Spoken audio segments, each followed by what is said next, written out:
মদিনার পার্শ্ববর্তী একটি এলাকায় একজন মহিলা মৃত্যুবরণ করলে অপর এক মহিলা তাকে গোসল দিতে লাগলেন। যে মহিলা গোসল দিচ্ছিল তার হাত যখন মৃত মহিলার উরুতে পৌঁছালো তখন সে আশেপাশে বসা 2-4 জন মহিলাকে বলে উঠল, হে আমার বোনেরা, তোমরা কি জানো এই যে আজ মহিলা আজ মৃত্যুবরণ করেছে তার তো অমুক পুরুষের সাথে অবৈধ সম্পর্ক ছিল। গোসল প্রদানকারী মহিলা যখনই এই কথা বলল অমনি সাথে সাথে অলৌকিকভাবে তার হাত মৃত মহিলার উরুর সাথে আটকে গেল। পাশের মহিলারা ওই মহিলার হাত ছুটানোর জন্য অনেক টানাটানি করল, কিন্তু কিছুতেই ছুটাতে পারল না। বেশ জোরাজুরি করাতে হাতের সাথে উরুও চলে আসতে লাগলো। এইভাবে অনেক সময় অতিবাহিত হতে লাগলো। মৃত মহিলার আত্মীয় স্বজনেরা বলতে লাগলো, বিবি, এই যে দ্রুত গোসল শেষ করুন, সন্ধ্যা হয়ে আসছে, জানাজা শেষে আমাদেরকে দাফন করতে হবে। মহিলাটি বলল, আমি তো তোমাদের মৃত মহিলাকে ছাড়তে চাই, কিন্তু সে আমাকে ছাড়তে চায় না। এইভাবে রাত হয়ে গেল আর তার হাতও উরুর সাথে আটকেই রইল। ভোর হলো, কিন্তু ওইভাবেই রইল। তখন সমস্যার জটিলতা দেখে মহিলার পরিবারের সদস্যগণ ওলামায়ে কেরামের কাছে গেলেন এবং একজন আলেমকে বললেন, মৌলভী সাহেব, একজন মহিলা অন্যজনকে গোসল দিচ্ছিলেন, তখন তার হাত মৃত মহিলার উরুর সাথে আটকে গেছে, এখন কি করা যায়? তিনি ফতোয়া দিলেন, ছুরি দিয়ে জ্যান্ত মহিলার হাত কেটে দাও। তখন গোসল প্রদানকারী মহিলার আত্মীয়রা বলল, আমরা আমাদের মহিলাকে ত্রুটিযুক্ত বানাতে চাই না, আমরা তার হাত কাটতে দেব না। সবাই অন্য মৌলভীর কাছে গেলেন, তাকে সবকিছু বললে তিনি বললেন, ছুরি দিয়ে মৃত মহিলার গোশত আলাদা করে দাও। তখন মৃত মহিলার আত্মীয়রা বলল, আমরা আমাদের মৃতকে খারাপ বানাতে চাই না। এইভাবে 3 দিন 3 রাত অতিবাহিত হয়ে গেল। প্রচণ্ড গরম ছিল, সূর্যের তাপ ভয়াবহ রূপ ধারণ করল, ফলে দুর্গন্ধ ছড়াতে লাগল। আশেপাশের অনেক এলাকায় খবর ছড়িয়ে পড়ল। সবাই ভাবল, এখানে তো সমাধান হচ্ছে না, চলো মদিনায় যাই।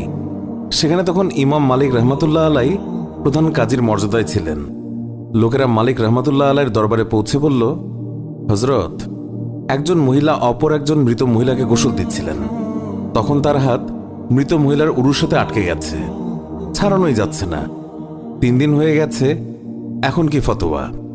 ইমাম মালিক রহমতুল্লাহ আলাই বললেন, আমাকে সেখানে নিয়ে চলো। সেখানে গেলেন এবং চাদর দিয়ে আড়াল দেয়া হলো। তারপর পর্দার ওপাশ থেকে দাঁড়িয়ে গোসল প্রদানকারী মহিলাকে তিনি বললেন, বিবি, যখন তোমার হাত আটকে যায় তখন তুমি কিছু বলনি তো? মহিলা বলল, আমি শুধু এইটুকুই বলেছি, এই যে মহিলা মৃত্যুবরণ করেছে তার তো অমুক পুরুষের সাথে অবৈধ সম্পর্ক ছিল।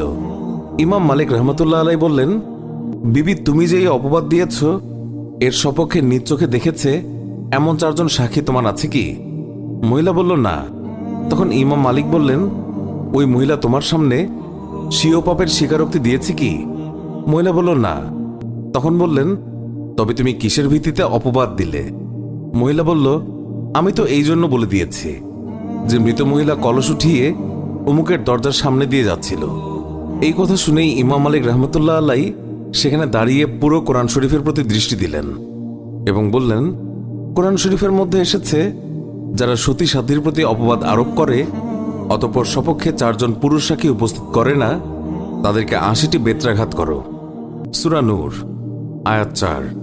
যেহেতু তুমি কোনো প্রমাণ ছাড়া একজন মৃত মহিলার ওপর অপবাদ আরোপ করেছ, আমি প্রধান কাজী হিসেবে নির্দেশ দিচ্ছি, জল্লাদ, তাকে বেত্রাঘাত করতে শুরু করো। জল্লাদ তাকে প্রহার করতে শুরু করল। তাকে বেত্রাঘাত করা হচ্ছিল। 70টি বেত্রাঘাত মারা হলেও হাত পূর্বের মতো আটকেই রইল। 75টি বেত্রাঘাতের পরেও পূর্বের মতোই রইল। 79টি বেত্রাঘাতের পরও হাত উরুর সাথে আটকেই রইল। অতঃপর যখন 80টি বেত্রাঘাত সম্পন্ন হল, অমনি হাত উরু থেকে এমনিতেই পৃথক হয়ে গেল। আল্লাহ আমাদের সবাইকে হেফাজত করুন, অন্যের গীবত গাওয়া থেকে মুক্ত করুন, আমিন। আল্লাহু আকবার। আল্লাহ পাক আমাদের সবাইকে হেদায়েত দান করুন, আমিন। তো বন্ধুরা, এই ছিল আমাদের আজকের ভিডিও। আশা করছি